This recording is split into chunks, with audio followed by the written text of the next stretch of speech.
So I can put a number on it where last year 40% of my income came from consulting opportunities off of LinkedIn. And it was people who watched my videos.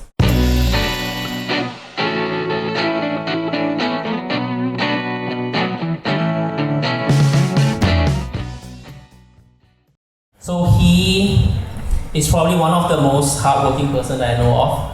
He runs a consultancy business.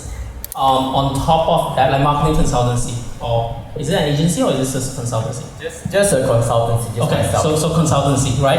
And then on top of that, he produces a show where he interviews top marketing personalities. And then also on top of that, he's also the head of growth at Next Academy, right? So maybe you can take like a couple of minutes to just introduce yourself beyond the simple introduction that I just did for you. Hey everyone, so I'm a marketer just like you. I have had 9 years in the industry. I started off in advertising agencies, traditional, digital. I was at the client side for a few years. I did B2B SaaS for a couple of years. So last year I started to come up to break out to do my own freelancing per se or consultancy. So on the back of the organic growth of LinkedIn, a lot of people around the world, last week we had a LinkedIn panel, a lot of people around the world started their own businesses or consultancies.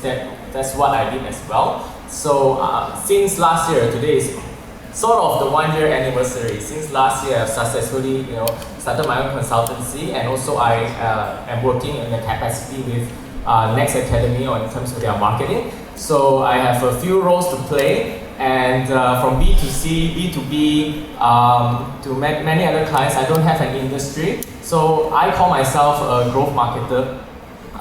So a lot of marketers in the room, how do you define yourself as a marketer?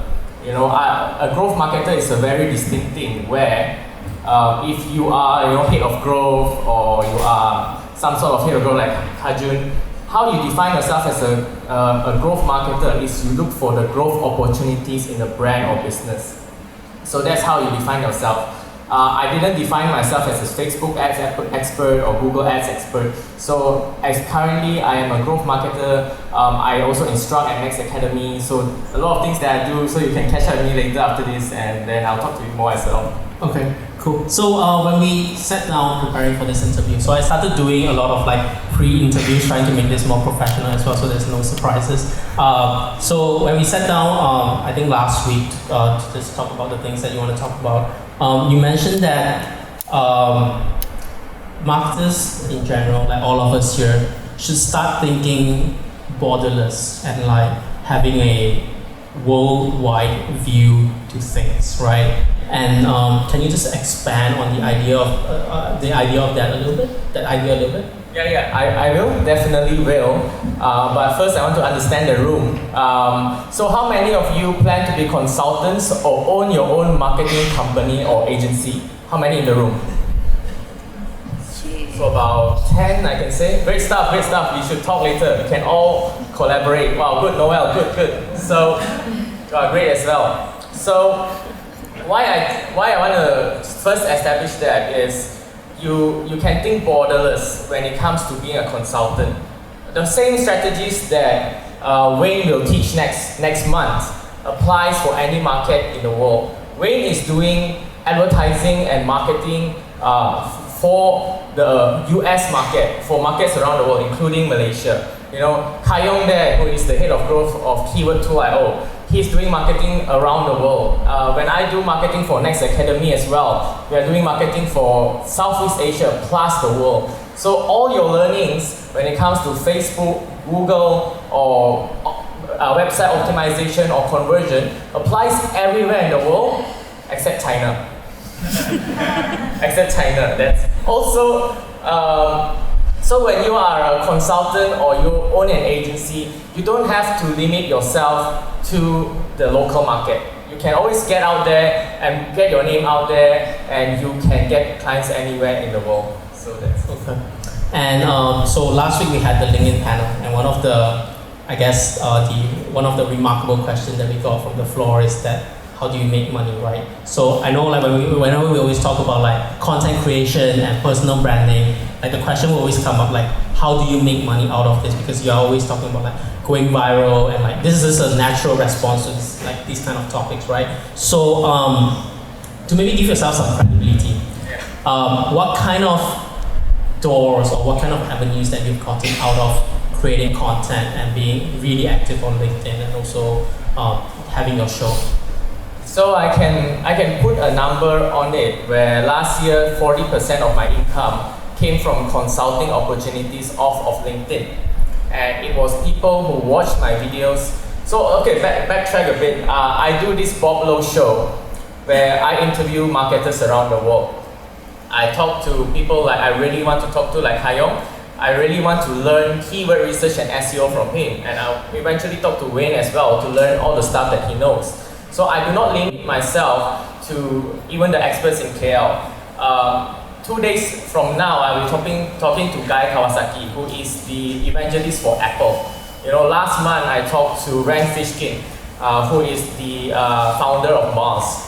So I do not limit myself when it comes to clients or also the learnings, to the knowledge. I did not limit myself. I will find you if you are the best in the world. So on the back of creating content, I managed to, through my content, get consulting clients. And this year, even 40% of my revenue also comes from consulting clients, not in Malaysia, but in Hong Kong and around the world as well. So do not limit yourself to this part of the world or where you are. And the caveat is that don't expect, so Kajun talked about creating content, don't expect to monetize the content once you put up one video or one show that you get some revenue.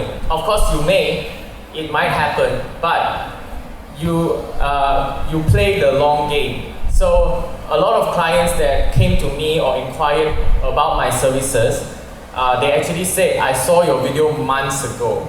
So it's about being consistent and about persisting of creating content, and then the results will come. It doesn't come overnight. Okay. And I think because you use personal branding and LinkedIn as on LinkedIn as your primary channel, like out of all the channels, why LinkedIn for you? So as last week we had a LinkedIn panel, we heard from Roberto, we heard from Kushbu and Nauri. LinkedIn last year, if you are a consultant or you have an agency, or even now, it's not too late to get on LinkedIn because it is the best organic reach, best platform with the best organic reach. So I did a video interviewing someone in Malaysia, and it went viral in New York. It went viral in Australia, it went viral around Europe. There is no limit when you do content on LinkedIn. And the people on LinkedIn are generally professionals or business owners. So it's the best organic reach out there. You cannot really do a content on Facebook and get that good of organic reach. But get it while you still can, while LinkedIn is still new, and while everyone is still new on it. And when we were talking about content creation and talking about more about your show specifically, when we met at the cafe, you were talking about the reasons that behind you building the show itself. It's because like you really like content. I think at one point you were telling me that you actually go to Blitz Zone, the cyber cafe.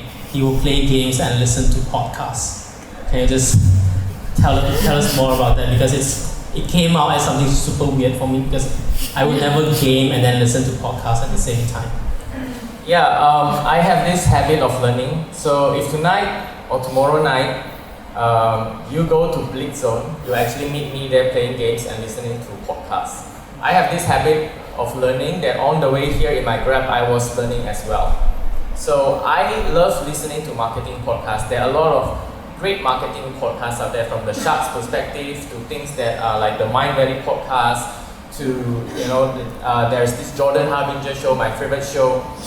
I love learning because imagine yourself improving yourself 1% every day. So there is this story of the founder of the Chipotle sauce. You know the Chipotle sauce you get in Pizza Hut? So he said he improved the 1% of his sauce by changing the way he made parsley. So, and then no one knew the difference. And then he changed the way that chili was processed, another 1%. No one knew the difference. But over the course of the year, making the incremental 1% change, he actually made a sauce that was totally brilliant and no one could achieve it. So every day, this is my motto, any way I can improve myself by 1% or 2%, or even the work that I do, I can improve by 1%, I would really do it. So by accumulation of effort, you will reach a certain point, in the future. Yeah. And so you have this show, the Bob Lowe Show. How do you currently look for people to interview? I know you mentioned like Tai Yong and like a few other people like Ran Fishkin and all that. Yeah. Like to prep for your upcoming shows, like who do you reach out to, and like what are your criteria for that? So how many of you were here last week for the LinkedIn panel? Last month. Right, about a handful. All right. So Push say, when you send a connection request, put in a personalized message. I go a little bit above that. So when I listen to a podcast, for example, you can go and listen to the HubSpot podcast, or you can listen to the Intercom podcast. And then they have a very good marketer on SEO, or they have maybe Ran Fishkin on the podcast.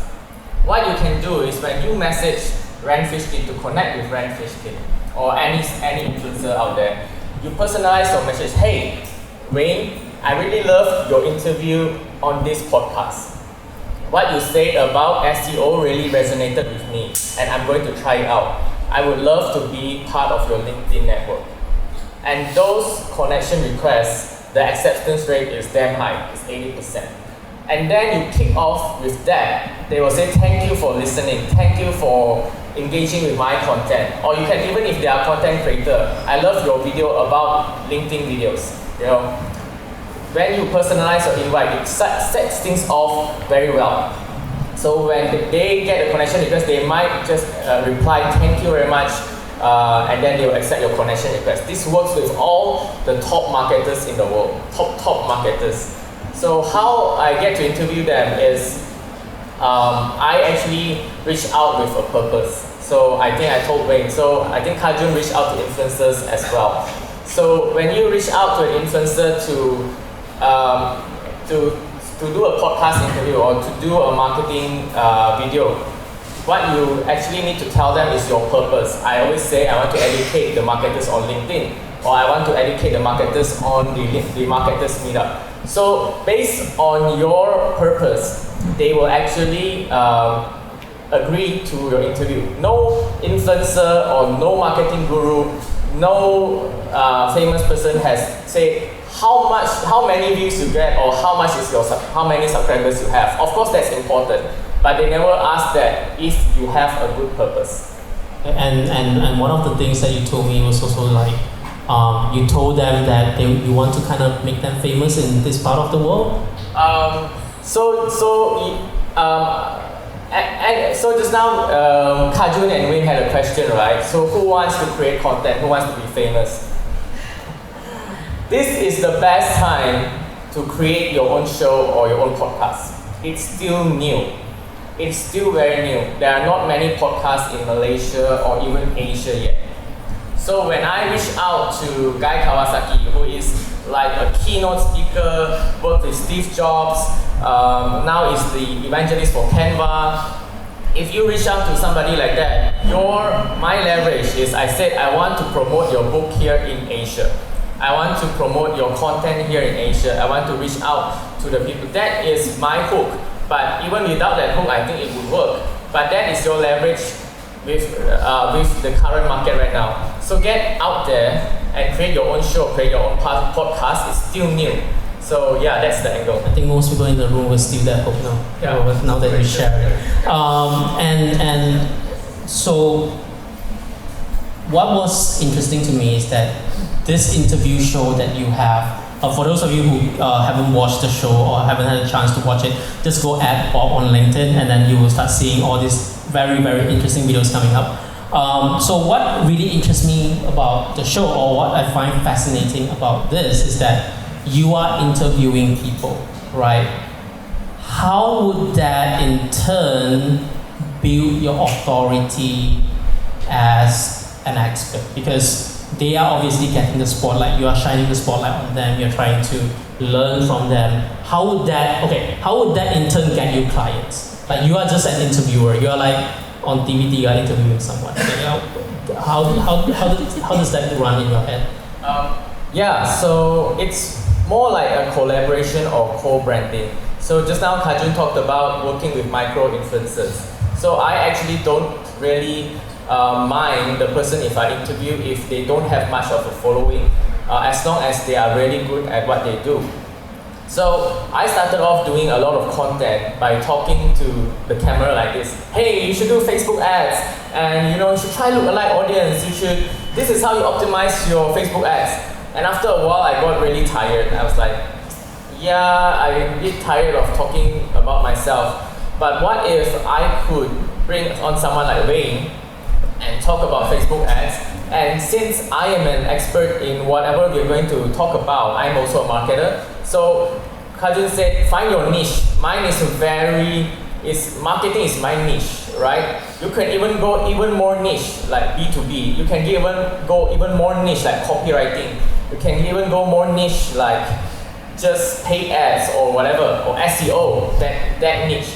So when I talk to these people, I ask very good questions because I myself am executing and doing what I do. So that builds the brand as well. And another way is when you talk to someone. So last year I interviewed someone called Simon Kemp, which is one of the top marketers in Singapore, and he releases the global digital stat shot that I think some of you use when you do your research.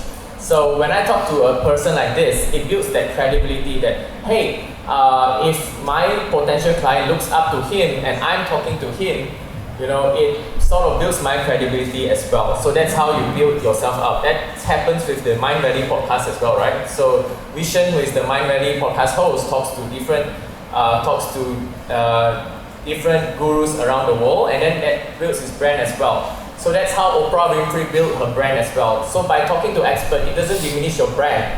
It sort of builds up your brand. Of course, it will help if you mix up the content by having some content of yourself as well. So hope that answers the question. Yeah, sure. That definitely did.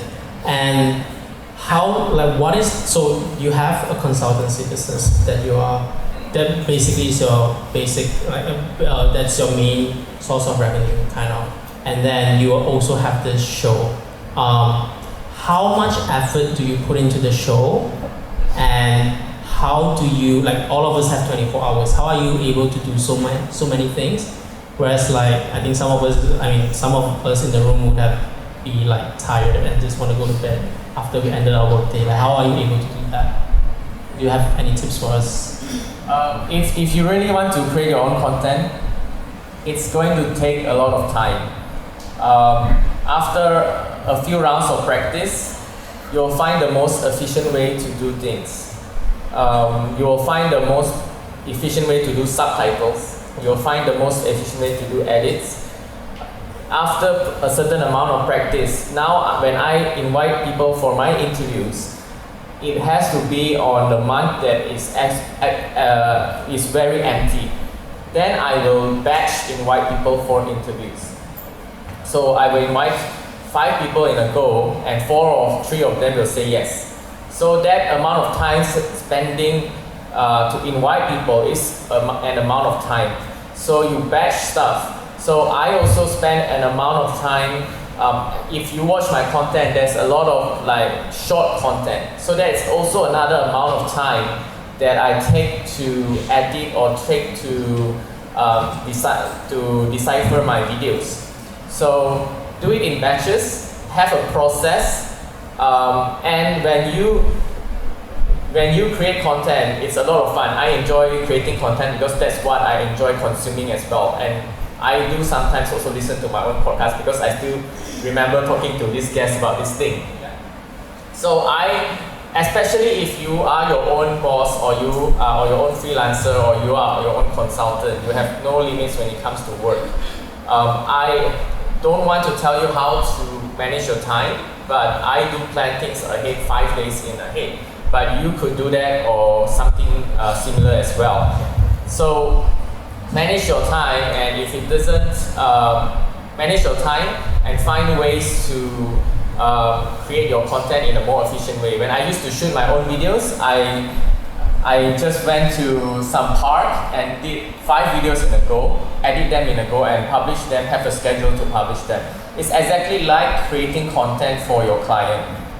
I'm so fortunate to have clients to work with Next Academy as well, that some of the interviews I do could be reused as content for Next Academy.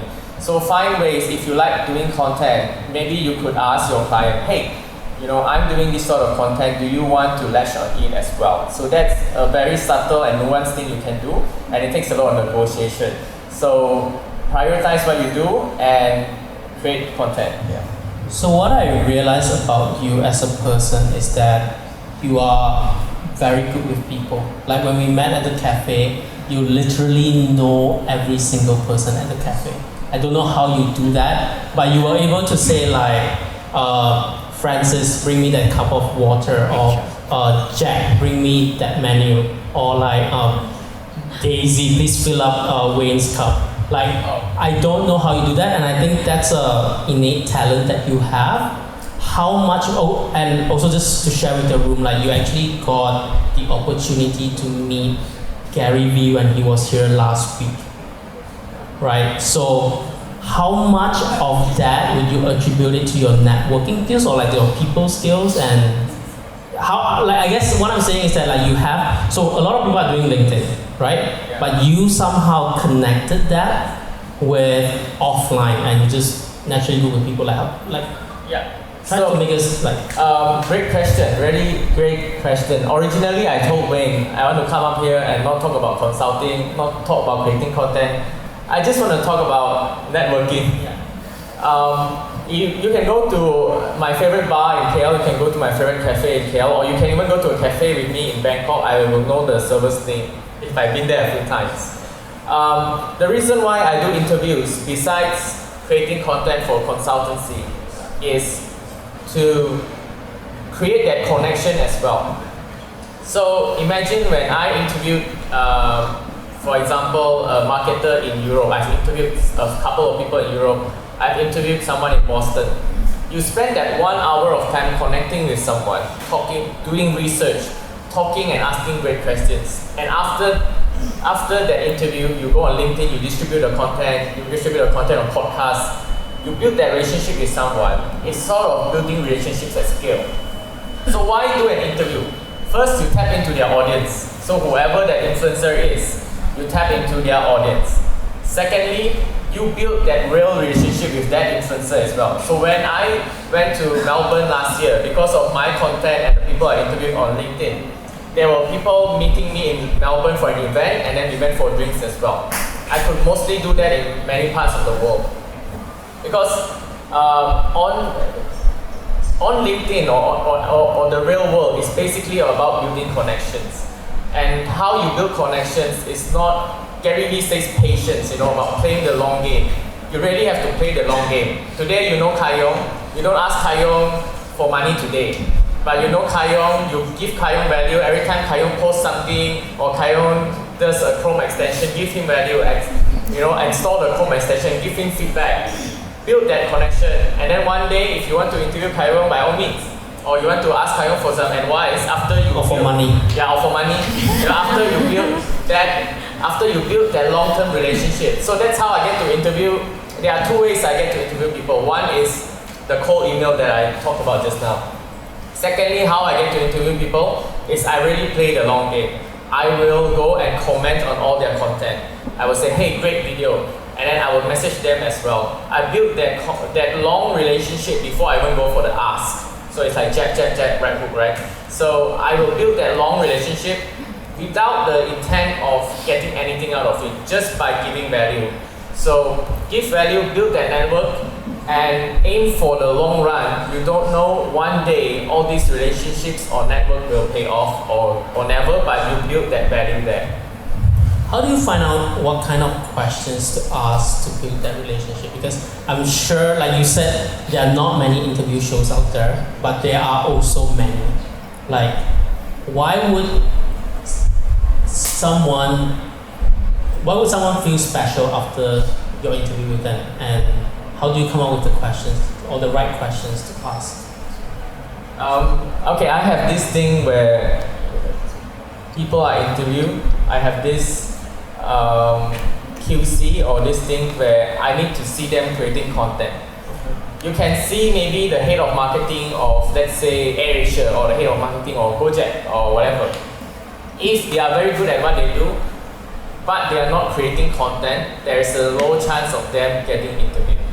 Like if Wayne is not creating content, but he is of course very good at what he do, doesn't mean he wants to be interviewed. But if Wayne is there on LinkedIn every week doing some videos and then has a podcast, obviously I want to become famous. Obviously you want more reach, no matter what reach it is. Even more 10 people more, or even my never getting to know about you, it will help. So that's one.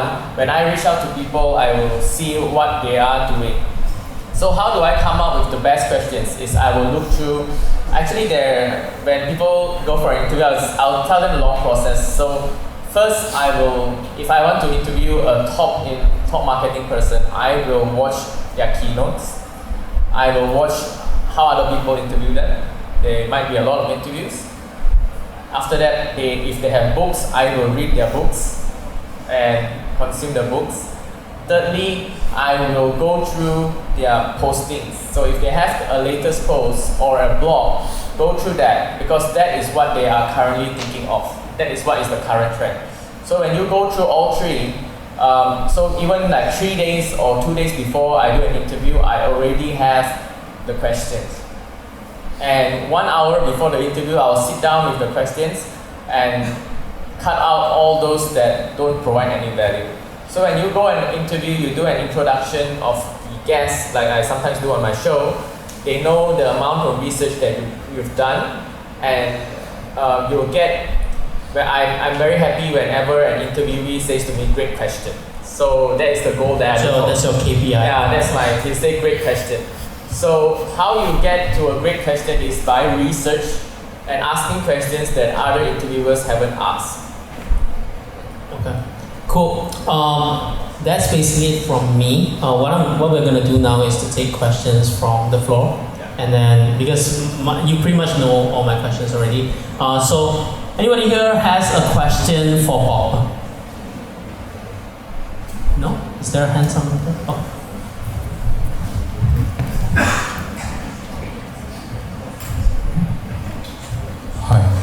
Hi Bob. So I actually follow you and I watch some of your shows on LinkedIn. Sorry, what's your name? Emerson. Emerson. Thanks, Emerson. Yeah.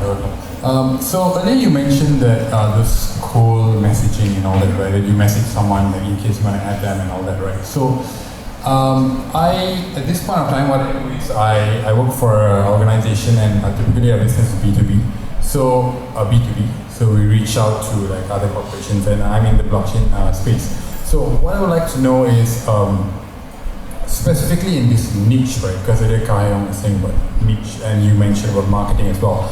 So when you have a niche like blockchain, when you are using LinkedIn, how would you actually, based top of mind, how would you actually connect to someone out of the blue and get them? Because there are a lot of thought leaders on LinkedIn, but how do you actually get them to like respond to you if not for the first time approach, and what will you do subsequently? Yes. Okay, good question, great question. So basically, Emerson asks, how do you cold message someone or connect with someone who is a thought leader on LinkedIn or anywhere? I would first consume their content. It takes time. I would, if I am a fan of anyone in the blockchain or B2B space, if they have content, I would consume their content and be genuine and reach out to them. Like I will comment and share their content. That's how I reach out to influencers. And then I will cold message them, hey, and give genuine feedback. I really love your article on blockchain in China, and this is my thoughts, and I would really love to be part of the LinkedIn network. That beats 99% of people on LinkedIn already. Everyone on LinkedIn sends a blank connection request. So your subsequent question is? But what if they don't reply? So what's the subsequent steps? If they don't reply, continue giving value, continue commenting and appreciating their post. Okay, this is a great question where a lot of people, not a lot of people, there are certain people who who don't reply or don't agree to an interview with me. So do I feel rejected or not? Or do I get offended? Not really. I still give value. I'm still a big fan. So I'm a big fan of Demand Gen Radio. So if you are into MarTech, go on the Demand Gen Radio podcast. So when I reached out to David Lewis, I said, David Lewis, I love your podcast. I love all your guests. Would you like to do an interview? And then David Lewis didn't reply. Alright, David Lewis. So David Lewis didn't reply. So what do? I don't rant to him. I don't say, hey, why you didn't reply? What? No. And I didn't take it offense. I continued supporting him.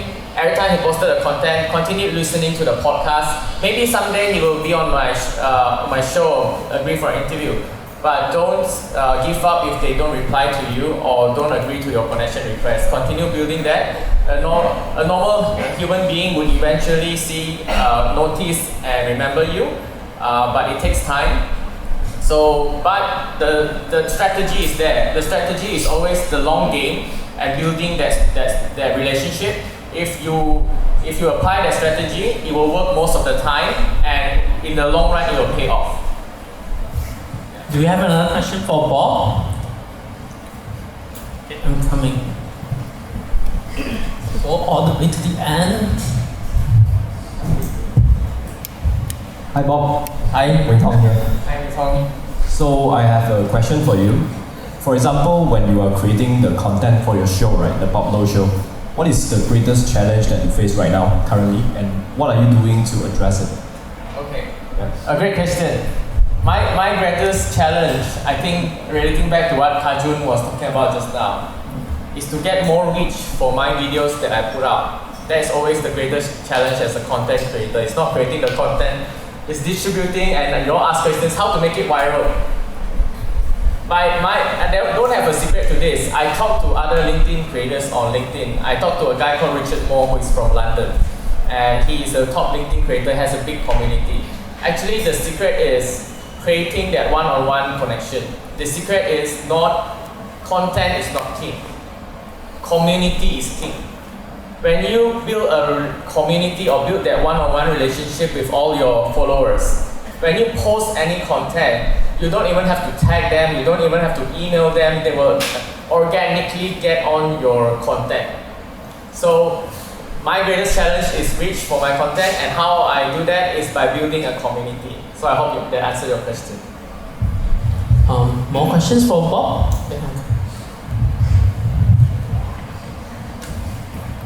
I'm very interested in podcasting.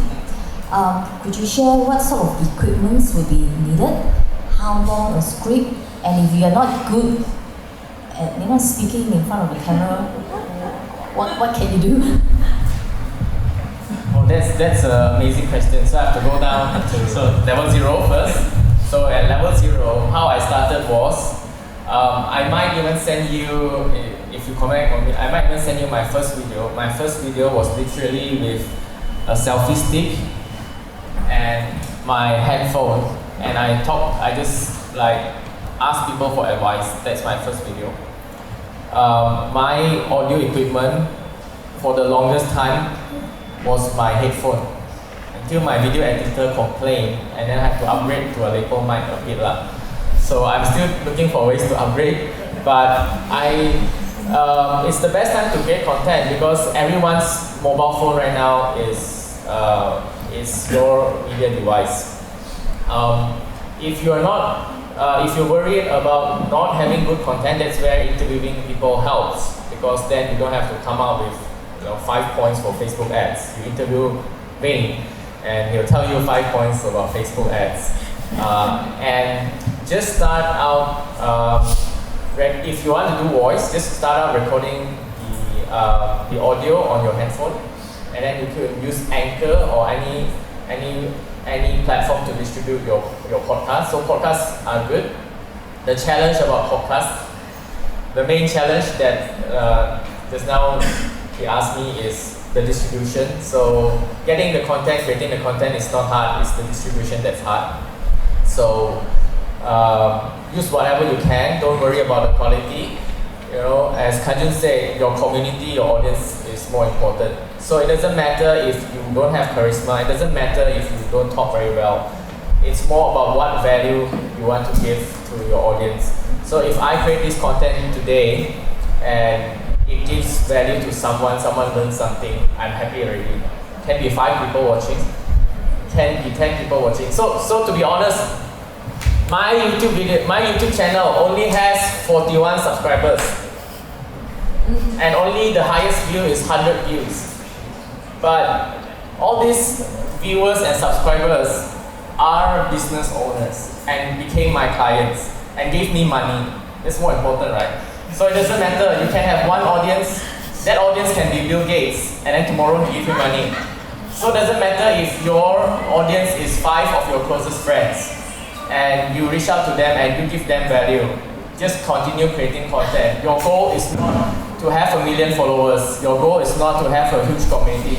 Your goal is to give value. Alright? So thanks for that question. Can I get on? Yeah, just out. Hi Bob, Hi. I'm Peter. Hi Peter. Hi. Just a follow-up question on distribution. So you use a lot of LinkedIn and you connect with the people you interview on LinkedIn. But you also mentioned YouTube. So what do? You host it on YouTube and then link it back on your LinkedIn, or you do both, or you have 2 separate channels, or you have multi-channels? How do you do your distribution? Oh, that's a great question. So that's the great question. So I'll tell you my whole process. LinkedIn has the best organic reach. So LinkedIn is where I put short snippets of the interview because the maximum time is 10 minutes. So I will cut out portions of it and put on LinkedIn, and it can be, my goal is to provide value. So it can be like 3 points on networking, how to create engagement for your LinkedIn post. So that is the main one, I put it up there, and then in the comments I put a link to YouTube. And then if they wanted to watch the full interview, they can go to YouTube, and people do from LinkedIn. So LinkedIn, I just create content there because it's the best organic reach. Still struggling to create a following on YouTube, but I don't really care, but I just continue putting it up there. After that, I would strip out the audio and put it onto podcast, so it goes on Spotify, iTunes, Google Podcasts, and everywhere. Also, the point of my distributing on podcast is to first help the interviewee, and also just to put that organic reach out there, backlinks or whatever. So the distribution, the main one, that's why I say LinkedIn is the best organic reach. To find a way to find where is the best organic reach. It might be your own Facebook group, it might be your WhatsApp group, it might be an email newsletter that you have. So what I'm going to plan to do in the future, I want to build an email list. So that's my plan in the future. So that will help my distribution. But always think of ways you can build a community and distribute your content. So for me, it works very well on LinkedIn, and I'll still go on other channels just to put it out there. So you don't have a vlog? A vlog like talking every day and about myself, going around every day. No, not yet, maybe. Yeah, I think for her question, maybe I think someone recommends me to the Osmo Pocket. There's one gadget, I haven't seen it, but yeah, for us to take a good quality. Yeah, maybe that's for her. And also to get attention of somebody who is like high up there, maybe we ask, don't just say, I like your video, but make it specific what you like, and maybe you ask a question. Now that will get their attention, because they are talking about the things that they like. Then you ask the question that to get their, so they will notice you. I mean, for his question, to get the people to thanks.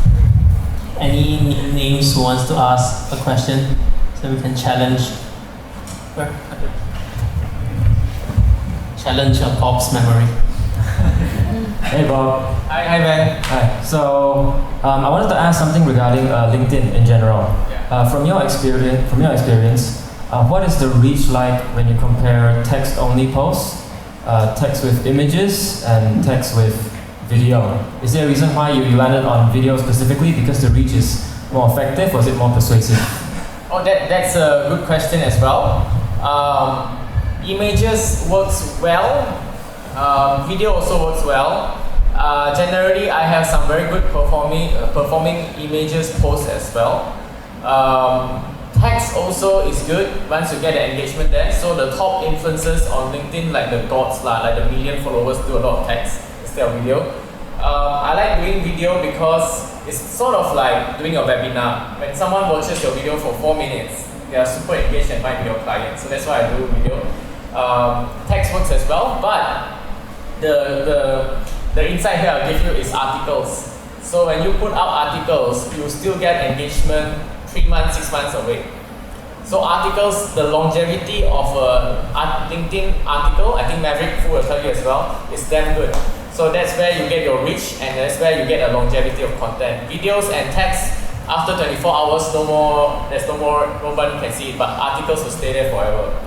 And just a follow-up question for that, right? Because it was interesting to me. So you're saying that LinkedIn articles get basically evergreen traffic. Yeah. And where do you think that traffic is coming from? Is it from Google or like, because usually on social media, like once the post is like goes down the feed, then that's when you lose. So once you create a LinkedIn article, first it will be planted in your profile. Okay. Yeah, that's one. And I think somehow the article pops up sometimes here and there. So it will come out again here and there. And when it comes to SEO, yes, it's also very good for SEO. So you get discovered on Google as well. Yeah, the longevity of LinkedIn articles is great, and it also builds the authority like no other things. Okay. We'll take one last question from Bob. Is that if there are any more questions for him? Okay. Hi Bob, my name is Kason. We are doing pretty well on paid media.